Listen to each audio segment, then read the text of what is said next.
നമസ്കാരം പ്രിയ സ്നേഹിതരെ. ഇക്കഴിഞ്ഞ 8-ാം തീയതി കേരളത്തിൽ ടിപ്പർ മേഖലയിൽ പണിയെടുക്കുന്ന തൊഴിലാളികൾക്ക് മറക്കാൻ കഴിയാവുന്ന ഒരു ദിവസമല്ല.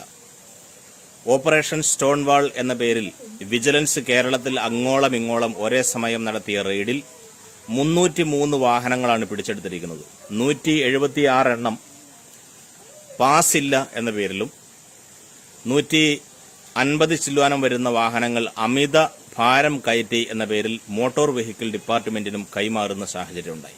കേരളത്തിലെ മോട്ടോർ വെഹിക്കിൾ ഡിപ്പാർട്ട്മെന്റിന്റെ പോരിഷയെപ്പറ്റി, അതിന്റെ തനി കോണത്തെപ്പറ്റി നമ്മൾ പറയേണ്ടതില്ല. അത് കേരളത്തിൽ അങ്ങോളം ഇങ്ങോളം വണ്ടി ഓടിക്കുന്ന, വാഹനവുമായിട്ട് ബന്ധപ്പെടുന്ന മുഴുവൻ ആളുകൾക്കും ബോധ്യപ്പെട്ടുകൊണ്ടിരിക്കുന്ന ഒരു നല്ല ഡിപ്പാർട്ട്മെന്റാണ് മോട്ടോർ വെഹിക്കിൾ ഡിപ്പാർട്ട്മെന്റ് എന്ന് നമുക്കറിയാം. കാക്കി ഇട്ട് കഴിഞ്ഞാൽ പിന്നെ മനുഷ്യത്വത്തിന്റെ കണിക പോലും തൊട്ടു തീണ്ടാത്ത ഒരു വിഭാഗമായിട്ട് മോട്ടോർ വെഹിക്കിൾ ഡിപ്പാർട്ട്മെന്റ് മാറിയിരിക്കുകയാണ്.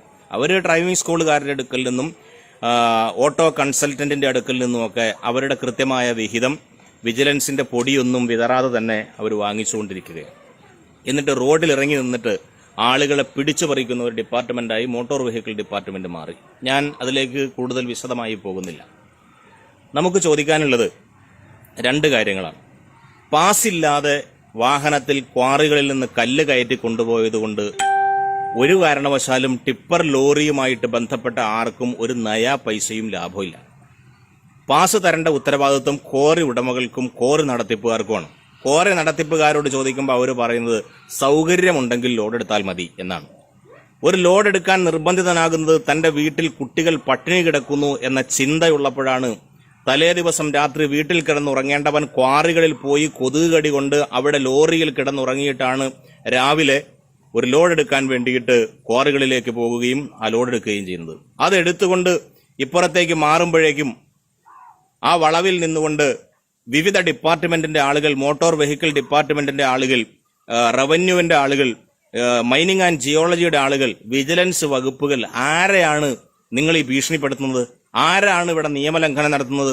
നിയമലംഘനം നടത്തുന്ന ആളുകൾ ആരൊക്കെയാണെന്ന് ഈ ജനങ്ങൾ തിരിച്ചറിഞ്ഞുകൊണ്ടിരിക്കുകയാണ്. ഉദ്യോഗസ്ഥ മാഫിയയുടെ അഴിഞ്ഞാട്ടം അവസാനിപ്പിക്കണം. ഉദ്യോഗസ്ഥ മാഫിയയെ ഇങ്ങനെ കയറൂരി വിടരുത് എന്നാണ് ഞങ്ങൾക്ക് പറയാനുള്ളത്. മൈനിങ് ആൻഡ് ജിയോളജി വകുപ്പുമായിട്ട് ഒത്താശയോടുകൂടിയിട്ടാണ് കൈക്കൂലി വാങ്ങിയിട്ടാണ് അനധികൃതമായിട്ട് റോയൽറ്റി പാലിക്കാതെ തന്നെ പാറമടകളിൽ നിന്നും ലോഡുകൾ പൊട്ടിച്ച് കയറ്റുന്നത് എന്നാണ് വിജിലൻസ് കണ്ടെത്തിയിരിക്കുന്നത്. ഞങ്ങൾ ചോദിക്കുമ്പോൾ ഞങ്ങളോട് പറയുന്നത് നിങ്ങൾ ആവശ്യമുണ്ടെങ്കിൽ വന്നാൽ മതി, സൗകര്യമുണ്ടെങ്കിൽ കയറ്റിയാൽ മതി എന്നാണ് പറയുന്നത്. ഞങ്ങൾ എന്ത് ചെയ്യണം? ഇനി മറ്റൊന്ന്, അമിത ഭാരം കയറ്റിയതിന്റെ പേരിൽ 150ഓളം വാഹനങ്ങൾ മോട്ടോർ വെഹിക്കിൾ ഡിപ്പാർട്ട്മെന്റിന് കൈമാറിയിരിക്കുന്നു. ഈ അമിത ഭാരം കയറ്റുക എന്ന് പറഞ്ഞാൽ നിർമ്മാണ മേഖലയുമായിട്ട് ബന്ധപ്പെട്ട സാധനങ്ങൾ ആ പെട്ടി അളവിൽ 80 ചതുരശ്ര അടി മുതൽ 600-650 ചതുരശ്ര അടി വരെ അളവുള്ള പെട്ടികൾക്ക് ഫിറ്റ്നസ് സർട്ടിഫിക്കറ്റും അതിന് ലക്ഷക്കണക്കിന് രൂപ മുടക്കി ബലവത്തായിട്ട് ഹൈഡ്രോളിക് ജാക്കി ഘടിപ്പിച്ചുകൊണ്ട് ഉണ്ടാക്കി വച്ചിരിക്കുന്ന സാധനങ്ങൾക്ക് ഫിറ്റ്നസ് സർട്ടിഫിക്കറ്റ് കൊടുക്കുന്നത് മോട്ടോർ വെഹിക്കിൾ ഡിപ്പാർട്ട്മെന്റാണ്. ഞാൻ ചോദിക്കുന്നത്, ആ പെട്ടികളിൽ 600 അടി വലിപ്പമുള്ള ആ പെട്ടിയിൽ, അല്ലെങ്കിൽ 80 അടി മുതൽ 600 അടി വരെ വലിപ്പമുള്ള ആ പെട്ടിയിൽ പഞ്ഞി കയറ്റാൻ വേണ്ടിയിട്ടാണോ നിങ്ങൾ ലൈസൻസ് കൊടുത്തിരിക്കുന്നത്, അതിന് ഫിറ്റ്നസ് കൊടുത്തിരിക്കുന്നത്? അല്ലെങ്കിൽ ബെഡുകൾ ഉണ്ടാക്കുന്ന ഫോം നിറയ്ക്കാൻ വേണ്ടിയിട്ടാണോ? അതെയോ ഈ കൊട്ടടക്കയുടെ ചകിരിച്ചോറ് കൊണ്ടുപോകാൻ വേണ്ടിയിട്ടാണോ? അല്ലല്ലോ. ആ അളവിൽ ബിൽഡിംഗ് മെറ്റീരിയൽ കൊണ്ടുപോകുമ്പോൾ തടയാൻ നിങ്ങൾക്ക് എന്താണ് അവകാശം? അതിൽ ഇരുമ്പ് കട്ടി കയറ്റിക്കൊണ്ടുപോയാൽ അമിത ലോഡ് എന്ന് പറഞ്ഞുകൊണ്ട് നിങ്ങൾ പിടിക്കുക. അതിൽ കയറ്റിയ സാധനങ്ങൾ ബിൽഡിംഗ് മെറ്റീരിയൽ ആണെങ്കിൽ എങ്ങനെയാണ് നിങ്ങൾക്ക് പിടിക്കാൻ സാധിക്കുക? എങ്ങനെയാണ് നിങ്ങൾക്ക് അതിന് മനസ്സനുവദിക്കുക? ഗവൺമെന്റിലേക്ക് ഫണ്ട് വക കൂട്ടാനാണെങ്കിൽ നിങ്ങൾ കമ്പിപ്പാര എടുത്തുകൊണ്ട് രാത്രി കക്കാനിറങ്ങുക. ഈ പാവപ്പെട്ടവരുടെ നെഞ്ചത്ത് കയറരുത്. എന്താവശ്യമുണ്ടെങ്കിലും, എന്ത് വിഷയം വന്നാലും, എന്ത് നിയമനിർമ്മാണവും ടിപ്പർ മേഖലയിൽ പണിയെടുക്കുന്ന തൊഴിലാളികളുടെ നെഞ്ചത്ത് കയറുന്ന ഈ ഉദ്യോഗസ്ഥ മാഫിയയെ നിലക്ക് നിർത്തിയില്ലെങ്കിൽ ആളുകൾ പിടിവിട്ടിട്ട് ആത്മഹത്യയിലേക്കായിരിക്കില്ല പോകുന്നത്.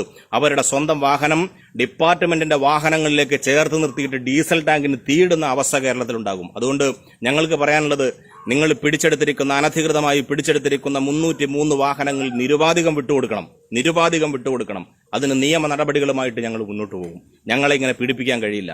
ഇടുക്കി ജില്ലയിലേക്ക് അവസ്ഥ എന്താണ്? 1 രൂപയുടെ സാധനത്തിന് 1.5 രൂപ കൊടുക്കണം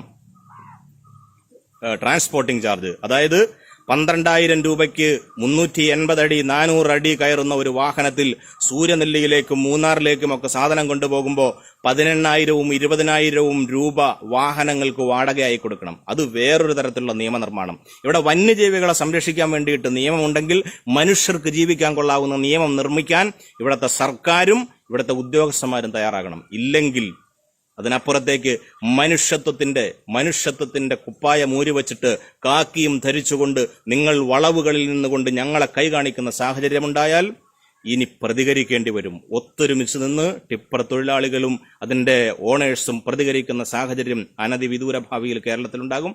അന്ന് സാമ്പത്തിക നിർമ്മാണ മേഖലയുടെ നട്ടെല്ല് 4 ഒടിയും എന്ന് മാത്രമേ ഞാൻ പറയുന്നുള്ളൂ. അതുകൊണ്ട് വാഹനങ്ങൾ നിരുപാധികം വിട്ടുകൊടുക്കണമെന്ന് മാത്രം അഭ്യർത്ഥിക്കുകയാണ്.